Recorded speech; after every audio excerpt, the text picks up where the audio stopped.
So it's spinning. An error occurred. Wait a moment and try again. I'm having one of those kind of days, you know. Go live. You're live. Excellent. It says we're live. I hope we are live. And this is Greg Andruck, and this is the Business Freedom Conversation live. And I have with me my esteemed guest, Matt Vance. Matt is a social innovator, author of The Review Cycle, speaker, and consultant. His work and research center around human behaviors, perceptions, and experience design. He has built consumer and employee experience programs at multiple global organizations, including iFit and Maloof companies, and has consulted a wide range of other organizations. His work has been recognized with honors from Glassdoor, Utah Business, Comparability, and Stevie Awards. His book, The Review Cycle, I highly recommend you all get the book. There's some mind-blowing stuff in that book. Outlines how companies can supercharge sales and design better experiences for consumers and employees by mastering online reviews. Matt received his bachelor's degree in business administration from Utah State University, where he also ran track and cross country. He loves to crochet and tell dad jokes. He lives in Logan, Utah with his wife and children. So, Matt, I'm going to let you take it away. And Matt does the thing with reviews, and we're in the social media world where reviews are very important if you want your business to succeed. So, yeah, here you go, Matt. It's all yours. Now, do you want me to put up the slides now? Yeah, let's go for it. All right. Thanks for having me, Greg. Let's see what it does there. Oh, there we go. So perfect. First one of the day, right? That's fantastic. Yep. Well, it's good to be here with everyone. I'm excited to have this conversation and share a little bit more about the review cycle methodology so that you can apply it in your business to supercharge sales and engineer better experiences. So a little bit about the model itself and kind of how it came to be. This is a little background info from writing the book. I started writing this book, The Review Cycle, in 2017. And it ended up being about a 5-year process, which ended up playing to the book's, I guess, better performance, you could say, because I was able to test a lot of things along the way. The model that we're going to be going through has been refined. It went through 6 official iterations, and so I'm really confident in it. And to date, I haven't found any major flaws in how it works, and we've been able to apply this simple 4-step model to product selling companies like in the CPG space, service-based companies with local retail presence, and employers of any type with their employer reputation. So today, what we're going to look at is 3 things. We're going to talk about industry perceptions and how people view not only your industry, but your company as well, kind of in a status quo setting. And then we'll talk about the review cycle, the model itself, and then we'll go into steps that you can take to better own your reputation. Now, as we're going, if there are any questions along the way, feel free to put those in chat and we can highlight those as we go. Or if there are questions afterwards, feel free to follow up with me or Greg, and we're happy to connect with you after. So we'll go through this first one right here. And it's really important to first recognize the impact that reviews play on businesses and products for better and worse. I've personally managed over 3,000 product listings, company profiles, and employer profiles across basically every mainstream review site that exists today, at least in the US, and some of the international ones as well. And I've seen some pretty crazy impacts from ratings. One of my favorites to share is on Amazon. The difference in sales between a 4.2 and a 4.3 star product can literally be 100%. Now, you may think that's crazy, that sales can change that much with just a 0.1 star difference. But a 4.2 rounds down to a 4-star displayed image, and a 4.3 rounds up to a 4.5 star image. And when you talk about perceptions and filtering behaviors on sites like Amazon, it's hugely impactful. Now, another thing that's interesting is the fact that if a product or a company gets too close to 5 stars, sales will actually start to decrease because consumers believed it's faked, manipulated, or too good to be true. And so just like the image on my book, you can see this. It's 4.5 stars right there. I like it. That's symbolic of where your ratings are optimized. Now, reviews can impact companies and businesses and products for the better as well, right? Almost everyone uses reviews. And one of my favorite studies was done by HubSpot. They talked about the trustworthiness of different business professionals. They found that doctors were trusted by 49% of consumers, that they were at the top. So about 1 out of 2 consumers trust what their doctors say. And that's maybe a different conversation in and of itself. But all the way down at the bottom, you had salespeople and marketers at 3% and politicians at 1%. So at least, sales marketing guys and professionals, you're not at the very bottom. But consumers, almost everyone uses reviews, and the average consumer trusts reviews. 85% of consumers trust reviews as much as a personal recommendation. So they're highly influential. Reviews, because it's a crowdsourced form of information, it's a social proof. We as consumers, we lean on that for our decision making in all sorts of different types of settings. So it ends up being way more influential than anything a business could ever say about themselves. So first, I want to tell you about this principle in chapter 3 of my book called The Law of Self-Selecting Extremes. And this is going to set the stage for us going through the 4-phase model of the review cycle. Now, when you don't ask for feedback, all you get is the polarizing extremes, the extreme positives and the extreme negatives. Those people that had the best restaurant experience of their life, like it was mind-blowing, or the absolute worst hotel visit that they could have ever imagined, or a product that arrived broken out of the box. Those types of extreme experiences will get people so motivated that they'll share their feedback without being prompted. Now, as you ask your consumers, your customers to share their feedback, you lower the barrier to participate and you end up getting a lot more feedback. You unlock this kind of silent, mostly positive majority of consumers.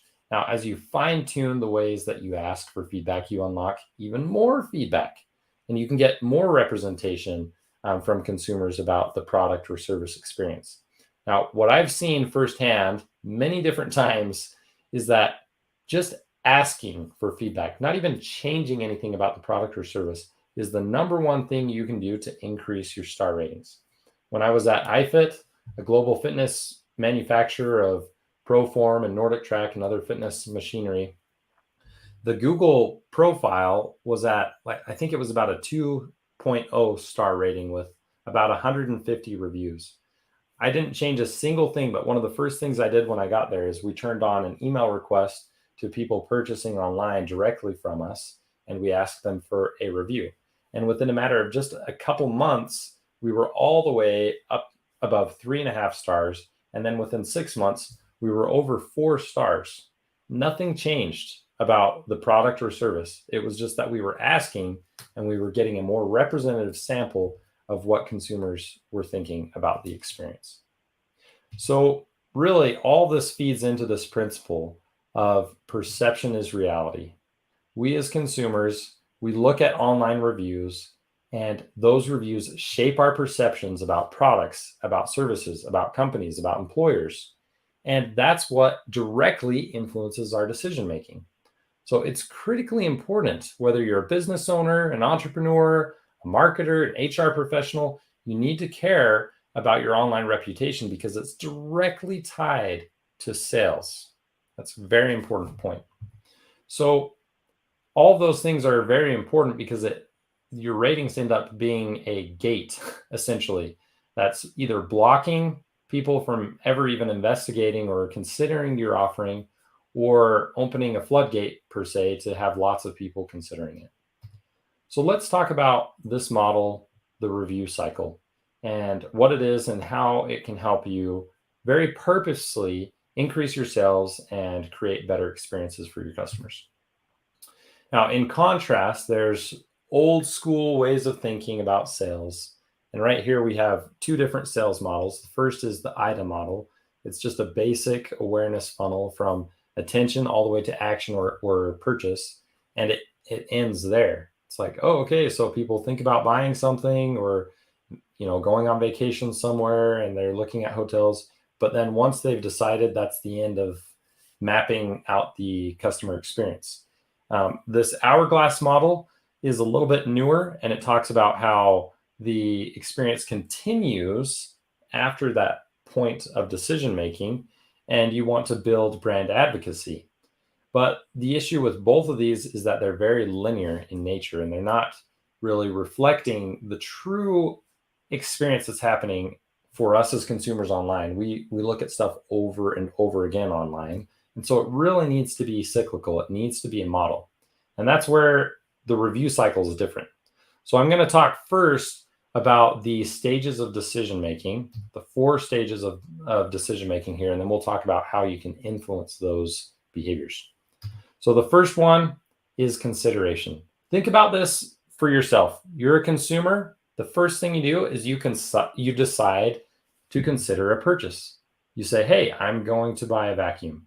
And so now I'm looking online and I'm looking at all the different vacuum options and I'm browsing search results. Then one of them looks interesting.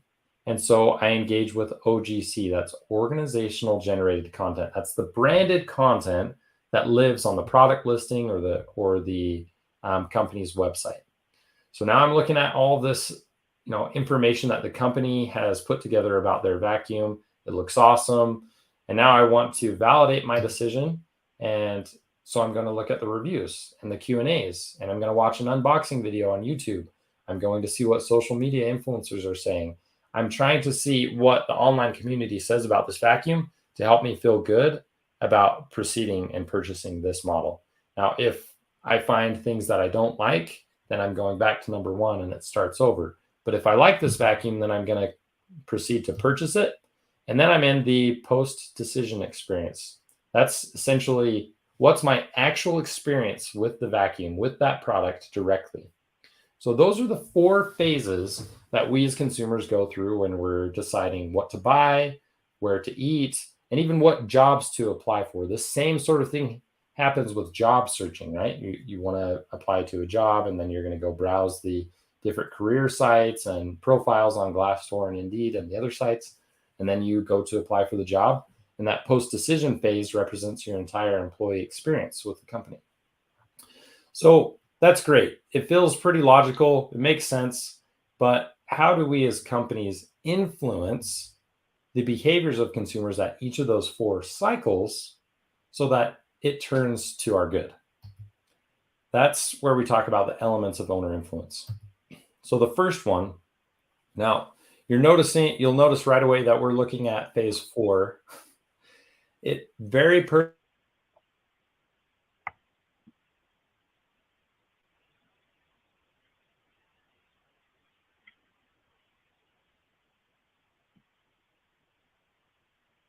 I'm not sure who froze here, but Matt seems to be frozen for a moment. Hopefully he'll come back on.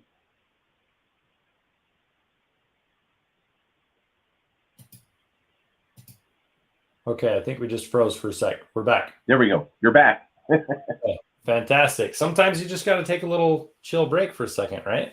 Exactly. So, modern technology. You never know what you're going to get, but we're here.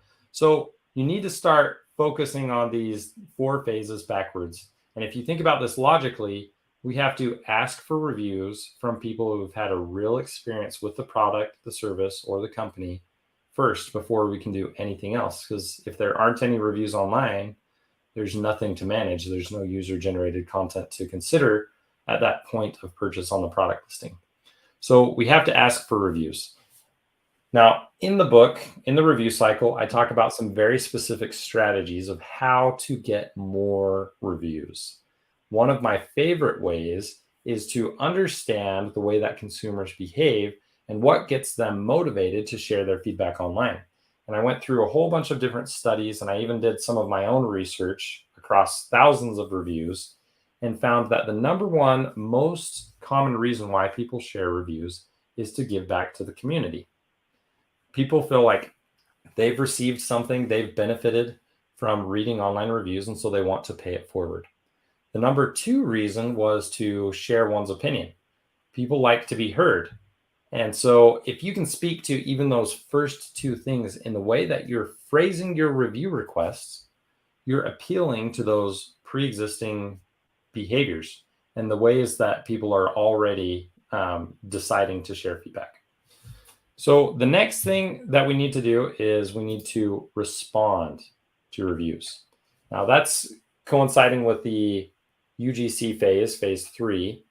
And the reason why we want to respond to reviews is to showcase the highest level of care for our customers or employees, if we're responding to employee reviews, as possible.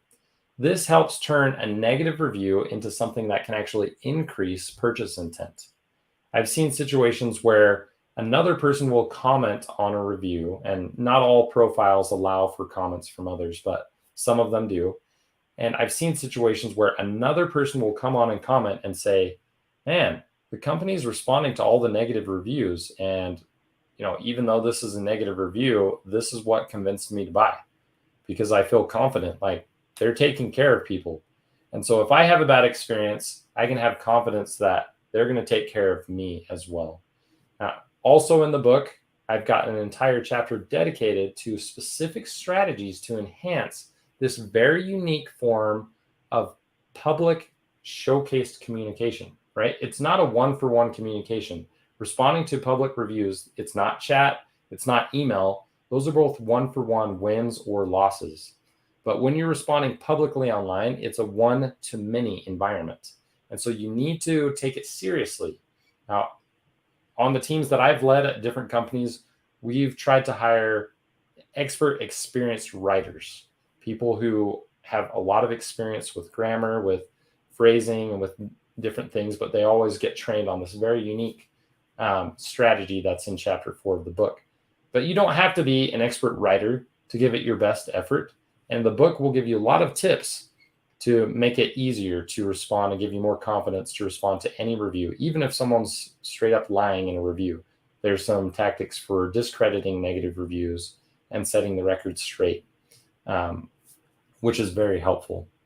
So the next one is harvesting insights. Reviews are one of the best forms of market research. Now, back in the day, companies would pay for very slow market research methods, like they'd literally send out envelopes in the mail to people to fill out a survey on paper of what they thought about their products and services and company and competition. And then they'd have to wait for a majority of those to come back, and then they'd have to sift through it all and make sense of it all. Right now, you don't have to do that. You can just go read reviews and understand what people like and don't like about your product, your company, or your employer. So it can seem overwhelming at times to just read all of those reviews. And I've actually done that for certain cases. I've sat down and I've rewarded myself with an M&M every time I read 10 reviews to keep myself paying attention and motivated. But that's pretty taxing, honestly. We see ChatGPT and other AI technologies that are making our lives easier, that can sift through a lot of data. My favorite software company for going through product reviews is Reviews.ai. It's a company that I've actually used since 2017, and it makes sifting through 1,000, 10,000 or more reviews on a single product or your entire product catalog super easy. And it just serves you all of the positive and negative trends, so you can make decisions being informed and a lot faster. Now, another point that I'd like to make on this point is when you're harvesting insights from your reviews, it allows you to actually reverse engineer your marketing content and the experience that you're offering to customers. For example, let's say you find your top 3 positives, the top 3 reasons why people love your product, service, or company. Those are the things you should be putting in your ads. Why? Because you are so confident that people already like it. And so if you're advertising to people and they're buying for those reasons, they're already predispositioned to have an awesome experience with your product, service, or company. Now, the top negatives, of course, those are the areas of biggest opportunity that you have to increase your ratings and increase your sales. So you need to take those things seriously as well. Now, if you want to take this up a notch and be even more sophisticated, you could look at your competitors as well. And you could say, okay, look, here's our top positives and here's our competitors' top positives. Look, our number two, like they don't even have. So we should really push hard on our, our ad spend and focus on that second most popular positive driver for our product, because we're confident that everybody loves it. And we're confident that our competitor can't even touch that thing, right? So using the information from reviews that consumers are already sharing for free can supercharge sales. You'll be able to attract people to buy from you for the right reasons. Okay, so let's go to the last one here. Consideration. So this is more of a top of funnel function, right? This is awareness. You're trying to get people to consider your product, to click into the listing from the many search results. Now, in chapter 1 of the book, I talk about natural occurring review bias. One of them is minimum review requirements. Like a lot of people will say, oh, I don't even buy stuff that's lower than 4 stars, or if it doesn't have more than 100 reviews, I'm not even considering it. I mean, think about yourself. Think about your own purchase history. Do you have any products that you've purchased that were below 3 stars? Probably not. Most people don't. So you need to understand that those things matter. But once you've found, a product that's optimized, you've got a lot of reviews on there, you're at about that 4.5 star range, that's your product that's going to be most efficient in driving conversions when you put ad spend behind it. And the other thing is you can use what you learned from harvesting insights to inform your ads as well. You can say, okay, look, our number one positive driver is packaging. Everybody loves the unboxing experience with our product. And so we're going to find a review that highlights that in less than 90 characters because it's really short and easy to read. And we're going to put that review in an ad. Yotpo did a study about the efficiency of UGC in Facebook ads, and they found that ads featuring reviews on Facebook would have 4 times the click-through rate at half the cost. So definitely, it's way more efficient to allow the community to influence the community. You're just kind of connecting the dots by finding that piece of UGC content that aligns with your positive experience drivers, and you're putting it in front of your audience with an ad. Okay, so we've talked about the 4 phases of consumer decision-making. We've talked about the 4 elements of influence you can have. And that is the review cycle. This entire model right here, it's also the namesake of the book itself. So let's talk about how you can get started. We learned about this model. It can feel overwhelming, especially if you have tons of product listings or tons of company profiles. The first question, or the most common question that I get asked, is where do you start? The first thing that I recommend is you need to measure your reputation where it is today. You need to draw a line in the sand of where you're starting from. Now, the best way to do that is to build a spreadsheet and list every single place that you're showing up and list your star ratings. And if there's like incongruent information, company information, if there are duplicate profiles, or maybe you're not on a website that you want to be on, like BBB or Consumer Affairs. There's some negative review sites as well, like Pissed Consumer. I'm sure you can imagine what's there, and you probably don't want to be there, but if you're there, you need to actually know what's going on. So I've got a dialed-in approach for that, but really you can do it just by building a spreadsheet and searching through the first 3 pages of Google. And if you're thinking of products, then you're going on all the different retail sites where your products are sold, and you're listing those. For the employee use case, you need to look at a minimum, Glassdoor, Indeed, Comparably, and InHerSite. But there are several others as well. Like in the UK, there's one called Kununu. There's about a dozen different employer review sites as well. After you've gone through and you've drawn that line in the sand, you've measured your reputation as it stands today, then you want to take measures to clean it up. You want to list out who's managing each profile. And if you don't know, then that's going to be a little investigation project for you within your company. You need to remove duplicates, message a company. Like when I was at iFit, I found 8 duplicates on Indeed, for example. It can happen to some of the best companies. So you just need to go do a search, a one-time cleanup, find what's there, and then start systematically cleaning it up. Then the next thing is you need to just apply the review cycle. You need to have a plan in place to do these 4 things. If you're asking for reviews on an ongoing basis, you're feeding all of your listings and profiles where reviews could be displayed for your company or product. You need to have someone that's responding to the reviews in a timely manner. I try to do within 24 hours on business days. And that's going to showcase that high level of care that you're going after and increase your conversions. Then you need to periodically harvest insights and understand what's happening there. And then the last piece is find ways that you can use that user-generated content in your marketing efforts. So that's really the long haul thing. You're just applying these 4 principles on an ongoing basis for your product, your company, or your employer. So for everyone that's here today, we wanted to share a few resources that potentially could be helpful to you. At thereviewcycle.com, we've got several things available. Greg actually has a link that can get you there. And we've got a free gift for anyone that's here joining in. You can get a free copy of the Review Cycle, just cover shipping, which is $7.95. And you'll get instant access to the digital copy as well, which is pretty cool. But here's just a few small things that are also available when you go to that link from Greg. You can get the audio bundle, so you don't have to go through and read the 288-page book. You can just listen to it on the go while you're doing stuff.